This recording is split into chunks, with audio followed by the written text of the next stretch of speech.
আসসালামু আলাইকুম প্রাণপ্রিয় শিক্ষার্থীরা, সবাইকে স্বাগতম জানাচ্ছি আমাদের এইচএসসি আইসিটির চতুর্থ অধ্যায়ের টাইপ 4 এমসিকিউতে। এখানে আমরা এইচটিএমএল এর ফরম্যাটিং নিয়ে আলোচনা করব। আজকে স্পেনের জার্সি পরে আসছি, তোমরা সবাই স্পেন সাপোর্ট করবা, ঠিক আছে? স্পেন হচ্ছে বিশ্বের সেরা দল, এটা মনে রাখবা। বাংলাদেশ তো অবশ্যই সেরা, আবার এটা নিয়ে আবার অনেকে ক্রিঞ্জ খেয়ে যেতে পারো। স্পেন, ঠিক আছে, ভামোস স্পানা। এখন আসো টাইপ 4 এ আমরা দেখো এখানে ফরম্যাটিং নিয়ে, ফরম্যাটিং জিনিসটা আসলে কি দেখো, আমরা মনে করো অনেক সময় কি করি, যে চুল ঠিক করি না, আমরা মনে করি ঘুম থেকে উঠলে কি হয়, চুলগুলো এরকম থাকে। তখন আমরা কি কোথাও বেরোতে গেলে কি চুলগুলো এরকম ঠিক করি, তারপরে হচ্ছে দাঁত ব্রাশ করি, মুখ টুক একটু ধুই। তারপরে মেয়েদের ক্ষেত্রে বলতে গেলে তো মনে করো কি কি লাগায়, ঠিক আছে, ওইগুলো লাগায়, ক্রিম টিম লাগায়, ফাউন্ডেশন, লিপস্টিক, এই সেই হ্যান ত্যান যা আছে, আইলাইনার, ব্লাশ, তারপর হচ্ছে লিপটিন, লিপস্টিক যা আছে সব কিছু লাগায়, লিপ গ্লস সহ। তো এই যে লাগায়, এই জিনিসগুলো দিয়ে কি চেহারার মধ্যে একটু সৌন্দর্যতা আনতেছে। এই এইচটিএমএল এর মধ্যেও সৌন্দর্যতা বলে একটা কথা আছে। যেমন এখানে দেখো, এখানে সবগুলো লেখা যদি একই রকম হইতো তাহলে জিনিসটা দেখতে সুন্দর দেখা যেত না। পিডিএফটা দেখো, এই লেখাটা প্রশ্নটা একটু মোটা কালারে আছে, আবার বোর্ডের নামটা একটু ডান পাশে আছে, এরপরে দেখো নিচে অপশনগুলো সিরিয়ালে আছে, দেখতে একটু সুন্দর দেখাচ্ছে। এটাকে বলা হয় ফরম্যাটিং। এখন তুমি কোনো একটা লেখা লিখতেছো, মনে করো লেখাটা একটু মোটা করে দেখানো দরকার, কোনো জায়গায় বাঁকা করে দেখানো দরকার, কোনো জায়গায় উপরে দেখানো দরকার, যেমন এই স্কোয়ার।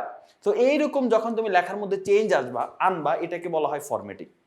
তো এখন এই ফরম্যাটিং রিলেটেড ট্যাগ আমরা জানি অনেকগুলো আছে, আমি কিছু ট্যাগ নিয়ে তোমাদেরকে বলে দিই ফরম্যাটিং ট্যাগ কোনগুলো। দেখো, ফরম্যাটিং ট্যাগ হচ্ছে তোমার বি ট্যাগ, এটা বোল্ড করে, লেখাকে মোটা করে। আরেকটা হচ্ছে আই ট্যাগ, এটা লেখাকে ইটালিক করে। ইউ ট্যাগ, এটা লেখাকে লেখার নিচে আন্ডারলাইন করে। বিগ ট্যাগ, এটা লেখাকে কি করে, লেখাকে একটু বড় করে। আরেকটা হচ্ছে স্মল ট্যাগ, লেখাকে একটু ছোট করে। এরপরে আছে তোমার সুপ ট্যাগ। সুপ ট্যাগ দিয়ে কি করে, ওই যে স্কোয়ার পাওয়ারের উপরে, যেমন এই স্কোয়ার, এই টু লিখতে গেলে সুপ ট্যাগের মধ্যে লিখতে হয়। এরপর একটা আছে কি সাব ট্যাগ, ঠিক আছে। এছাড়াও আরো আছে, এই বি ট্যাগের সাথে তোমার আরো আছে যে হচ্ছে স্ট্রং ট্যাগ। বি ট্যাগের অল্টারনেটিভ একটা ট্যাগ আছে, ওটার নাম হচ্ছে স্ট্রং ট্যাগ, ঠিক আছে। তারপরে আই ট্যাগের অল্টারনেটিভ একটা ট্যাগ আছে, যেটার নাম হচ্ছে ইএম ট্যাগ। এরকম আরো বহু ট্যাগ আছে, ঠিক আছে। তো এগুলো হচ্ছে বেসিক, এগুলাই হচ্ছে তোমার কি হয়, এগুলোকে বলা হয় ফরম্যাটিং ট্যাগ, লেখাগুলোকে একটু ফরম্যাট করে। তো আসো এখানে দেখো 133 নম্বর প্রশ্ন, এখানে একটা কোড দেওয়া আছে, দিয়ে বলতেছে এর ফলাফল কি হবে। দেখো পি ট্যাগের মধ্যে পুরোটা আছে। প্রথমে এইচ আছে, ওকে এইচ লিখলাম। এরপর দেখো সুপ ট্যাগের মধ্যে 2 আছে, তার মানে এটা উপরে হবে, আর ওটা নরমালি হবে, তার মানে এইচ স্কোয়ার ও। কিন্তু অনেকে কি করবে, পানির সংকেত শিখেছি H2O, এই জন্য অনেকে এটা দাগায় দিবে, কিন্তু এটা ভুল। এখানে সুপের মধ্যে 2 আছে, তার মানে এইচ স্কোয়ার ও, তাহলে অ্যান্সার কি হবে, অ্যান্সার হচ্ছে গ। ওকে, এবার আসো 134 নম্বর প্রশ্ন, সঠিক HTML সিনট্যাক্স কোনটি, কোনটা সঠিক HTML সিনট্যাক্স। দেখো, আমরা জানি ক্লোজিং ট্যাগের আগে এরকম একটা স্ল্যাশ হয়, কিন্তু এটা ক্লোজিং ট্যাগের মানে শুরুতে হয়, কিন্তু এটা শেষে দিছে, তার মানে এটা হয় না। এরপরে দেখো বোল্ড ট্যাগ শুরু হয়েছে, আবার ক্লোজ করতে গেলে কিন্তু এরকম একটা স্ল্যাশ দিতে হবে, এখানে এটা নাই, তার মানে এটাও হয় নাই। আই ট্যাগ দেখো, আই ট্যাগ শুরু হয়েছে, আই ট্যাগ ক্লোজ হয়েছে সুন্দরভাবে প্রপারলি, এটা রাইট অ্যান্সার। ইউ ট্যাগ দেখো ক্লোজ হয়েছে, কিন্তু এখানে স্ল্যাশটা দিয়েছে উল্টা, মানে ব্যাকওয়ার্ড স্ল্যাশ দিছে। মনে রাখবা স্ল্যাশটা থাকবে এরকম ফরওয়ার্ড স্ল্যাশ, মাইকেল জ্যাকসনের মতো। তো ফরওয়ার্ড স্ল্যাশ হবে, এই স্ল্যাশটা হবে, ব্যাক স্ল্যাশ হবে না, ঠিক আছে। তাই এটাও হবে না, অ্যান্সার হচ্ছে গ। এরপর আসো 135 নাম্বার, কোনটি ফরম্যাটিং এলিমেন্ট, মানে টেক্সট ফরম্যাট করার ট্যাগ কোনটি। অবশ্যই কি tag, B tag. B tag হচ্ছে ফরম্যাটিং এলিমেন্ট। আচ্ছা, নিচের কোনটি ফরম্যাটিং ট্যাগ, আমরা আজকে ক্লাসের শুরুতে, এই ভিডিও শুরুতে কিন্তু ফরম্যাটিং ট্যাগগুলো নিয়ে আলোচনা করে ফেলছি। এটা হচ্ছে সুপ ট্যাগ। কোনটি ফরম্যাটিং ট্যাগ, এই যে দেখো বিগ ট্যাগ। এগুলো কিন্তু তোমরা যারা ভিডিও শুরু থেকে দেখো না, টেনে দেখতেছো, শুরু থেকে দেখবা, কিন্তু এগুলো সব আলোচনা করে ফেলছি। এরপর দেখো কোন ট্যাগটি ফরম্যাটিং ট্যাগ নয়। স্মল ট্যাগ হচ্ছে ফরম্যাটিং, সাব ট্যাগও ফরম্যাটিং, আই ট্যাগও ফরম্যাটিং। তাহলে নয় কোনটি, নয় হচ্ছে এইটা body tag. Body tag formatting tag নয়, তাহলে বডি ট্যাগ হচ্ছে অ্যান্সার, যেহেতু নয় বলছে। অনেক সময় নয় দেখো না তোমরা, ঠিক আছে, নয় না দেখে তোমরা মনে করো কোনটি ফরম্যাটিং, এতটুকু দেখার বাকিটা দেখে না, এতটুকু দেখার বাকিটা দেখে না, তো বুঝে যাবো আচ্ছা ফরম্যাটিং ট্যাগ কোনটা। তো প্রথমটা দেখো, ও স্মল, তো ফরম্যাটিং ট্যাগ, স্মল দাগায় ফেলছে, কিন্তু এটা ভুল। পুরো প্রশ্নটা পড়বা, আমিও এই ভুল করি, বাট এই ভুল করবা না কেউ আর, ঠিক আছে। সাবস্ক্রিপ্ট ট্যাগের জন্য কোন ট্যাগটি ব্যবহার করা হয়, সাবস্ক্রিপ্ট। সাবস্ক্রিপ্ট মানে কি, ওই যে সুপ, এসইউপি, এটা হচ্ছে সুপারস্ক্রিপ্ট, আর এসইউবি এটা হচ্ছে সাবস্ক্রিপ্ট। সাবস্ক্রিপ্ট হচ্ছে যে H2O, নিচে যদি কোনো কিছু লিখতে যাও ওটাকে বলা হয় সাবস্ক্রিপ্ট। এসইউবি ট্যাগ ব্যবহার করা হয়। তো সাবস্ক্রিপ্ট টেক্সটের জন্য কোন ট্যাগ ব্যবহার করব, এই যে এসইউবি ট্যাগটা আমরা ব্যবহার করব। সুপারস্ক্রিপ্ট ট্যাগের জন্য কোনটা ব্যবহার করব, এসইউপি ট্যাগটা আমরা ব্যবহার করব, ঠিক আছে, এগুলো মনে রাখবা। ওকে, এরপরে আসো 141 নাম্বার, ইটালিক অক্ষরে মুদ্রিত করার জন্য কোনটি ব্যবহার করা হয়। ইটালিক মানে লেখাগুলো একটু বাঁকা থাকবে, ঠিক আছে, আমরা তো এরকম সোজা থাকি, এরকম একটু বাঁকা থাকবে। তো এরকম বাঁকা লেখার জন্য আমরা আই ট্যাগ ব্যবহার করব। ইটালিকের জন্য কি ট্যাগ, আই ট্যাগ ব্যবহার করব। আরেকটাও আছে ইএম ট্যাগ, ইএম ট্যাগ দিয়েও কিন্তু বাঁকা হয়, মনে রাখবা। আবার বি ট্যাগ দিয়ে কি হয় বোল্ড হয়, আবার স্ট্রং নামেও একটা ট্যাগ আছে সেটা দিয়েও কিন্তু বোল্ড হয়। ঠিক আছে, আরেকটা ট্যাগ আছে ডিইএল, এটাও কিন্তু হচ্ছে তোমার ইয়ে ট্যাগ, এটাকে কি বলা হয় ফরম্যাটিং ট্যাগ, এটাও ফরম্যাটিং ট্যাগের মধ্যে পড়ে। এটা দিয়ে কি হয় লেখা একটার মাঝে কাটা যায়, মনে করো তুমি লিখবা এইচএসসি, পরীক্ষার প্রশ্ন আসছে এইচএসসি এটার পেট কাটা, এখন বলছে এটা হচ্ছে তুমি কোডের মাধ্যমে করো, এসটিএমএল কোড করো, তাহলে কি করবা এই এইচএসসি লেখাটাকে ডিলিট ট্যাগের মধ্যে লিখে দিবা। ঠিক আছে, এই ডিলিট ট্যাগের মধ্যে তুমি এই এইচএসসি লেখাটা লিখে দিবা, তাহলে ডিলিট ট্যাগ এই সরি এইচএসসি লেখা লিখে দিবা, তাহলে এইচএসসিটা কাটা যাবে। তো ডিলিট ট্যাগ এটারও আরেকটা অল্টারনেটিভ আছে, সেটা হচ্ছে তোমার স্ট্রাইক। ঠিক আছে, স্ট্রাইক। ওকে, তো আশা করি বুঝতে পেরেছো। এবার আসো আমরা 142 নম্বর প্রশ্নে যাই। 142 নম্বর প্রশ্নে দেখো বলা আছে, এই প্রশ্নটা অনেকে ভুল করে, দেখো এটা আদমজি ক্যান্টনমেন্ট কলেজে আসছে, a two the power b two the power c এর এসটিএমএল কোড কোনটি? তো অনেকে যে ভুলটা করে, দেখো অনেকে ভুল করে কি, যে প্রথমে লেখে a, এরপরে b দেখে উপরে, এই জন্য সে সুপ ট্যাগের মধ্যে এই সুপ ট্যাগের মধ্যে বিটা ঢুকায় দেয়, সুপ ট্যাগের মধ্যে বিটা ঢুকায় দেয়, এরপরে দেখে সি, এই সিটাকে আরেকটা সুপ ট্যাগে ঢুকায় দেয়, এই সিটাকে কি আরেকটা সুপ ট্যাগের মধ্যে ঢুকায় দেয়। এটা কিন্তু ভুল, এটা কিন্তু রাইট না। ঠিক আছে, এটা কিন্তু হবে না, এটা অনেক সময় সিকিউতেও কিন্তু সেটা হবে না। তুমি এখানে যে কাজটা করবা, তুমি আগে এই B to the power C এটার কোডটাকে করো।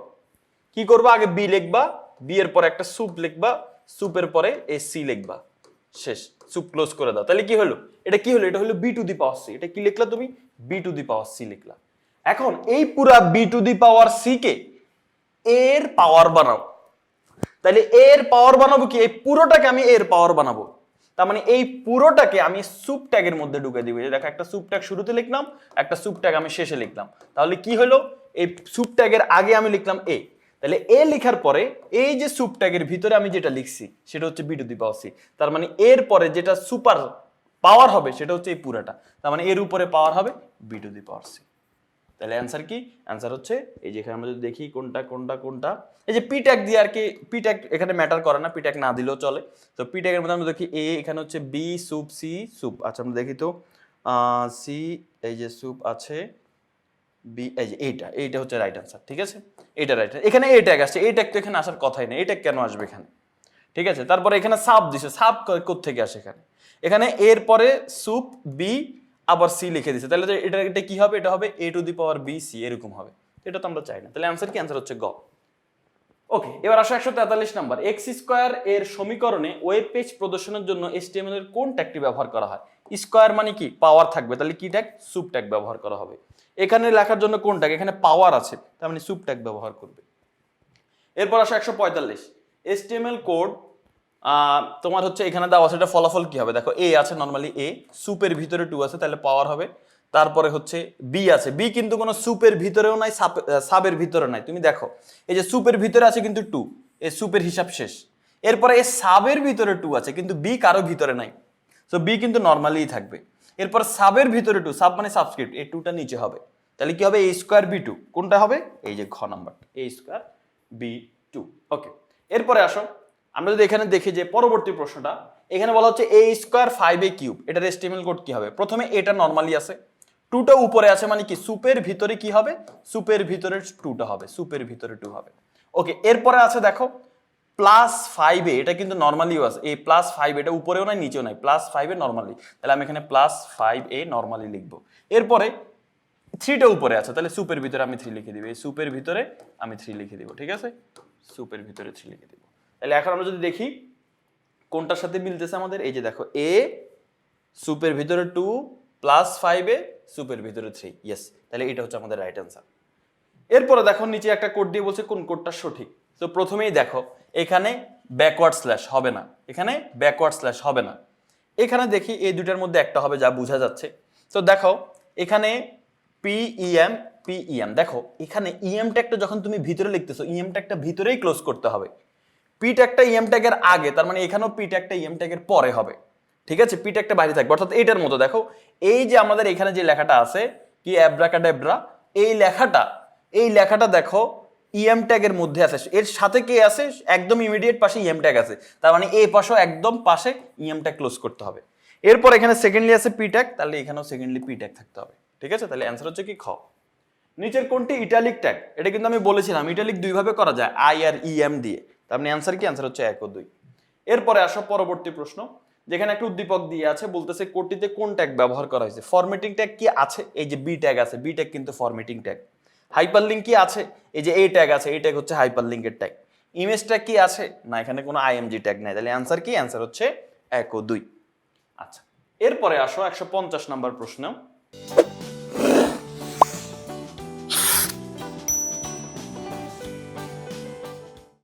দেখো এখানে ফন্ট ট্যাগের কাজ কি সেটা আমাদের বলতেছে। ফন্ট ট্যাগ দিয়ে আমরা কি করব, ফন্ট ট্যাগ দিয়ে টেক্সটের ফন্ট ঠিক করা যায়।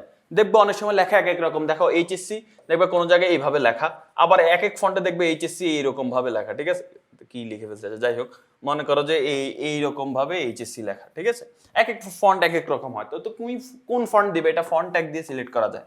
তারপরে হচ্ছে টেক্সটকে লিস্ট আকারে সাজানো, না লিস্ট আকারে এলআই ট্যাগ মানে হচ্ছে আমাদের অর্ডার লিস্ট আনঅর্ডার লিস্ট ওই ট্যাগগুলো সাজায়, ফন্ট ট্যাগ সাজায় না। আর ফন্ট ট্যাগ দিয়ে টেক্সটের রঙও ঠিক করা যায়, টেক্সটটা কি রঙের হবে। ফন্ট ট্যাগ দিয়ে 3টা কাজ মেইনলি করা যায়, টেক্সটের ফন্ট ঠিক করা যায়, টেক্সটের রং ঠিক করা যায়, টেক্সটের সাইজ ঠিক করা যায়, ঠিক আছে। এই যে একটা হচ্ছে ফেস অ্যাট্রিবিউট, এটা দিয়ে হচ্ছে ফন্টটা ঠিক করা যায়, ফন্টটা কি টাইপের হবে। আর একটা হচ্ছে কালার, কি কালারের হবে ফন্ট, আর একটা হচ্ছে সাইজ, ফন্টটার সাইজ কেমন হবে। বুঝতে পেরেছো, তাহলে অ্যান্সার কি হবে, অ্যান্সার হচ্ছে 1 ও 3। এরপরে আসো আরেকটা, এখানে আমাদের উদ্দীপক দেওয়া আছে, সেখানে আমাদের কি বলা আছে দেখো, ফন্ট ট্যাগের মধ্যে যে কালার দিছে রেড, ফেস দিছে এরিয়াল, ঠিক আছে। এই যে ফন্টের কি টাইপের হবে, এরিয়াল টাইপের, কালার কি হবে, লাল হবে, মাঝখানে লিখছে আইসিটি, আইসিটি কালারটা। এখন বলতেছে উদ্দীপকের কন্টেন্ট কোনটি, উদ্দীপকের কন্টেন্ট, দেখো কন্টেন্টটা আসলে কি, যেটা তোমাকে দেখাবে সেটা কন্টেন্ট। এই যে ফন্ট ট্যাগ আমি এখানে দিছি, এখানে দিছি, এর মাঝখানে আইসিটি আছে, লেখাটা আসলে দেখাবে আমাকে আইসিটি, আইসিটি বাড়ায় টাড়ায় কালার টালার করে দেখাবে, দেখাবে কিন্তু আইসিটি, এটাই কন্টেন্ট। তাহলে কন্টেন্ট কি, কন্টেন্ট হচ্ছে আইসিটি। আর যদি বলে এখানের মধ্যে ট্যাগ কে, ট্যাগ হচ্ছে ফন্ট ট্যাগ। যদি বলে এখানে অ্যাট্রিবিউট কোনগুলো, অ্যাট্রিবিউট হচ্ছে এই যে কালার আর ফেস। যদি বলে অ্যাট্রিবিউটের ভ্যালু কোনগুলো, তাহলে হবে রেড আর এরিয়াল। এগুলো কিন্তু মাথায় রাখবে, অনেক সময় আসে যেখানে অ্যাট্রিবিউট কোনগুলো, ঠিক আছে, সব কিন্তু আমি বলে দিলাম। এই যে দেখো উদ্দীপক অ্যাট্রিবিউটের ভ্যালু চলে আসছে, অ্যাট্রিবিউটের ভ্যালু কি, রেড আর এরিয়াল, এই যে রেড আর এরিয়াল। কালার কিন্তু অ্যাট্রিবিউট, কালার হচ্ছে সরি, এটা অ্যাট্রিবিউটের ভ্যালু বলছে, তো ভ্যালুকে অ্যাট্রিবিউট তো কালার আর ফেস, আর ভ্যালু কোনগুলো, রেড আর এরিয়াল, তার মানে রেড আর এরিয়ালটা অ্যান্সার হবে, যেহেতু অ্যাট্রিবিউটের ভ্যালু বলছে। কালার কিন্তু অ্যাট্রিবিউট, কালার কিন্তু অ্যাট্রিবিউটের ভ্যালু না, তাহলে অ্যান্সার কি, অ্যান্সার হচ্ছে 2, 3। ওকে, এরপরে দেখো আরেকটা উদ্দীপক দেওয়া আছে, দিয়ে বলতেছে যে স্পান ট্যাগের মধ্যে এখানে টেক্সট লেখা আছে, কি লেখা আছে, টেক্সট। এই টেক্সটের মধ্যে স্টাইলের মধ্যে বলছে কালার রেড। উদ্দীপকে এলিমেন্ট কন্টেন্ট, কন্টেন্ট বললে এই যে টেক্সট, এই টেক্সটটা হচ্ছে কি কন্টেন্ট, মানে হচ্ছে ট্যাগের মধ্যে যেটা থাকবে, যেটা আসলে ওয়েবসাইটে দেখাবে সেটা হচ্ছে কন্টেন্ট। উদ্দীপকে অ্যাট্রিবিউট কোনটি, এখানে স্টাইলটা হচ্ছে অ্যাট্রিবিউট, ঠিক আছে, এখানে স্টাইল অ্যাট্রিবিউট। আর ইকুয়ালের পর ডাবল কোটেশনের মধ্যে যেটা, এই কালারটাকে তখন বলবো প্রপার্টি, আর রেডটাকে তখন বলবো প্রপার্টির ভ্যালু। দেখো আগের প্রশ্নে কিন্তু কালার ছিল অ্যাট্রিবিউট, কারণ কালারের পরে সমান চিহ্ন ছিল, ডাবল কোটেশন ছিল। বাট এখন দেখো স্টাইলের পরে ইকুয়াল, তারপর ডাবল কোটেশন, তো যেটার পরে সমান চিহ্ন থাকবে ওইটা হচ্ছে আসলে তোমার অ্যাট্রিবিউট। তো এখানে অ্যাট্রিবিউট কোনটি হবে, অ্যাট্রিবিউট হচ্ছে স্টাইল। দেখো এখানে একটা উদ্দীপক দিয়ে আমাদের বলতেছে যে হচ্ছে উদ্দীপকে this is my personal website লাইনটির আউটপুটের ধরন কি রূপ হবে। This is my personal website কোনটা, এই যে এটা, this is my personal website, এখানে আউটপুটের ধরন কি হবে। দেখো এটা এই sorry, this is my personal website তো নিচেরটা, এই যে দেখো this is my personal website, এটা হচ্ছে, ঠিক আছে, এই যে এখান পর্যন্ত। তো এখন এখানে বলতেছে এটার আউটপুটটা কেমন হবে। দেখো এটা পি ট্যাগের মধ্যে আছে, পি ট্যাগের মধ্যে লিখলে লেখাকে নর্মালি দেখায়, বাট এর ভিতরে আরেকটা ইউ ট্যাগও আছে। ইউ ট্যাগের কাজ কি, আন্ডারলাইন করে দেওয়া, মানে এগুলোর নিচে দাগ দিয়ে দিবে। তাহলে এখানে আমরা বলতে পারি আন্ডারলাইন করবে, ঠিক আছে, আউটপুটটা কিরূপ হবে, আন্ডারলাইন টাইপের হবে। এরপর আসো 156 নাম্বার, উদ্দীপকে সপ্তম লাইনটিতে পার্সোনাল শব্দের উপর ক্লিক করলে জীবন বৃত্তান্তের পেজটি ওপেন করার জন্য কোন ধরনের ট্যাগ ব্যবহার করা হবে।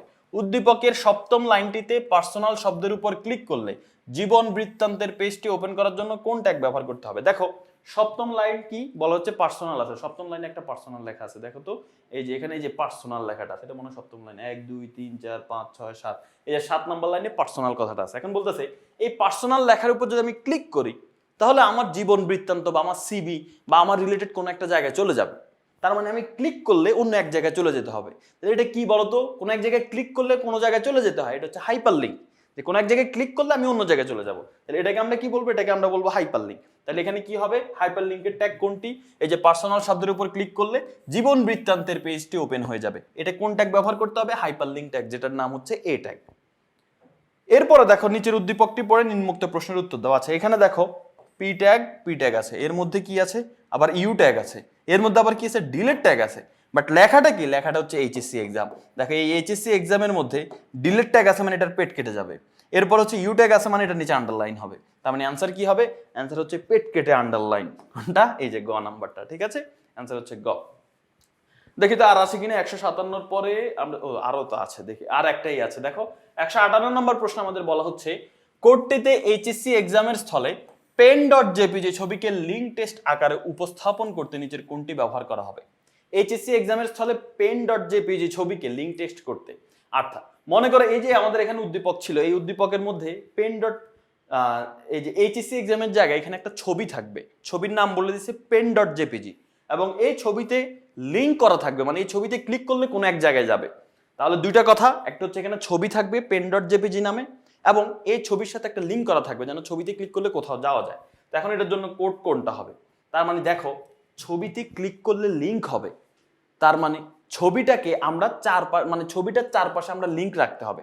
তাহলে এখন ছবি যুক্ত করার কোড কি, দেখো আমরা জানি ছবি যুক্ত করার কোড হচ্ছে আমাদের ইমেজ ট্যাগ আইএমজি ট্যাগ। এখানে কোথায় আছে আইএমজি ট্যাগ আমরা একটু দেখি। দেখো এখানের মধ্যে, আচ্ছা এখানে আইএমজি ট্যাগটা না, আইএমজি লেখা আছে, আইএমজি তো এভাবে শুরু হবে তাই না, এভাবে শুরু হইতো, তো এখানে এটা হবে না। উপরেরটাই দেখি, এই যে দেখো এখানে আইএমজিটা সুন্দরভাবে আছে, আইএমজি ট্যাগ দেওয়া আছে, এরপর এসআরসি ইকুয়াল দেওয়া আছে, এরপরে দেখো ছবির নামও দেওয়া আছে pen.jpg। তার মানে এতটুক, এই যে ভালো করে দেখো এখান থেকে এতটুক পর্যন্ত ছবি যুক্ত করা হয়েছে, ঠিক আছে। এরপরে দেখো এই ছবিটাকে বলতেছে লিঙ্ক করতে হবে, এই যে দেখো pen.jpg ছবিটাকে লিঙ্ক করতে হবে, মানে এই ছবিতে ক্লিক করলে কোথাও যাইতে হবে। তাহলে এই ছবিটাকে আমি যদি লিঙ্ক করতে হয়, লিঙ্ক করার ট্যাগ কি এ ট্যাগ, তাহলে এই ছবিটাকে একটা এ ট্যাগের মধ্যে ঢুকাইতে হবে। এই যে দেখো, এই যে আমি এটা অন্য কালার দিয়ে দেখাই, এই যে দেখো এটা হচ্ছে অন্য কালার দিলাম, এই যে দেখো এ ট্যাগ শুরু হলো, এ ট্যাগ শেষ হলো, এই এ ট্যাগের মধ্যে আমি ইমেজটাকে ঢুকে দিলাম। তাহলে এখন এই ট্যাগের মধ্যে দেখো, তার মানে ইমেজে ক্লিক করলে এই ট্যাগের মধ্যে যে লিঙ্কটা দেওয়া আছে ওই ওয়েবসাইটে চলে যাবে, তার মানে এটা সঠিক। উপরেরটা কেন সঠিক না, দেখো এখানে কোনো ইমেজ ট্যাগের আগে এরকম দাগ দেওয়া নাই, আবার এর উপরেরটার মধ্যে ইমেজ ট্যাগই নাই, তাহলে হবে না। তাহলে অ্যান্সার কি, অ্যান্সার হচ্ছে গ। তো আশা করি বুঝতে পেরেছো আমাদের যে আমাদের ফরম্যাটিং ট্যাগগুলো, মেকআপ করার ট্যাগ, সেগুলো সম্পর্কে যে এমসিকিউগুলো পরীক্ষায় আসে, এগুলো আশা করি তোমরা সবাই বুঝতে পেরেছো। তোমাকে মুখস্থ করা যাবে না, সবগুলো কিন্তু বুঝে বুঝে পড়তে হবে, তাহলেই তোমার প্রশ্ন যেভাবেই আসুক না কেন তুমি অ্যান্সার করতে পারবা। তো সবাই ভালো থাকো, সুস্থ থাকো, পরবর্তী আরেকটা ক্লাসে দেখা হবে আমাদের HTML লিস্ট ট্যাগে। সেই পর্যন্ত সবার জন্য অনেক দোয়া ও ভালোবাসা। আল্লাহ হাফেজ, আসসালামু আলাইকুম।